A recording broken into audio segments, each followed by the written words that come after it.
Sir, how much longer do we have to put up with these amateurs? Hi, my name is Tim Bennison and I'm the executive producer of Prototype, and today this video is going to be showing you some of the varied mission types in this over-the-top action game. I mean, over-the-top action is the key vibe about Prototype, and we need some over-the-top missions to go along with that.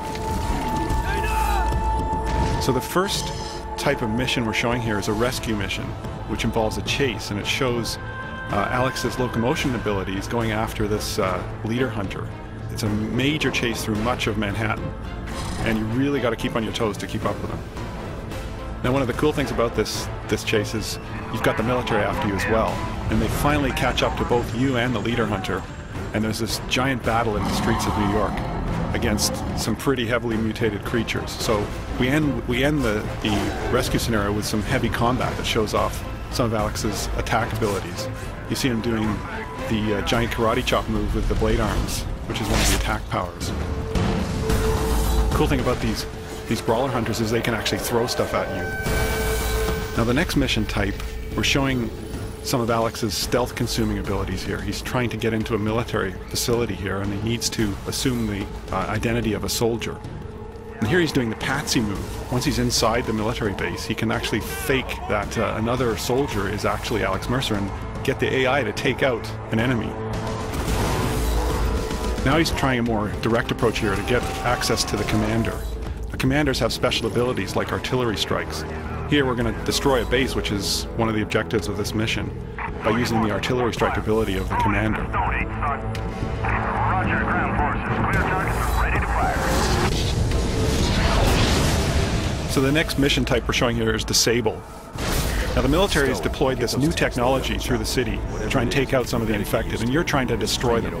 Now, the cool thing about this mission is it shows how we've designed many of the scenarios in the game to really set up a general scenario and then let the player decide how to solve the objectives.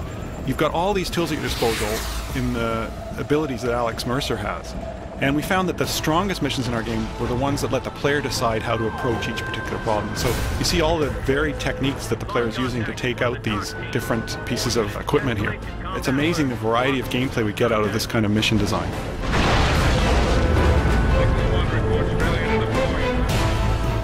The next mission type is Protect, and this is Dr. Raglan, one of the major allies of Alex Mercer, and he must protect Raglan at this part of the story. He can't let anything into that glass chamber. So he's using every firearm at his disposal, every ability at his disposal against some mutated hordes that are coming in from all directions, even from the ceiling. So this is a pretty furious fight inside a contained environment. It really sets off the combat in the game. The next mission type is Infiltrate. In this case, you have to infiltrate a rooftop where some guards are guarding a transport helicopter. And you've got to get in there without causing any combat because the copter will be destroyed. You have to play the role of the transport pilot because you're trying to get to a briefing at the end of the mission where some key information is going to be relayed to you. So you've got to fly deep inside an infected zone, and you're basically engaging in combat with infected hives, and you've also got to deploy and pick up various squads of Blackwatch soldiers in combat zones. But there's a disruption in the form of a bunch of hydras, which are some of the largest infected enemies, and you have to battle them before you can pick up the soldiers. So here you've got this giant scene of helicopter combat. You can see that these enemies are capable of anti-aircraft fire because they can grab any object on the ground and chuck it at you. So it becomes a pretty intense helicopter firefight. Now, to take out these hydras, you've got to stay in close with them. It's a risk-reward kind of scenario. If you go too high out of their range, they'll duck underground and you won't be able to destroy them. But if you come in close, of course you can take them out with your rockets, but they're going to be trying to take you out with cars and all sorts of other objects. Finally, please stop the emails. I can confirm that you can kill zombies with helicopter blades in this game.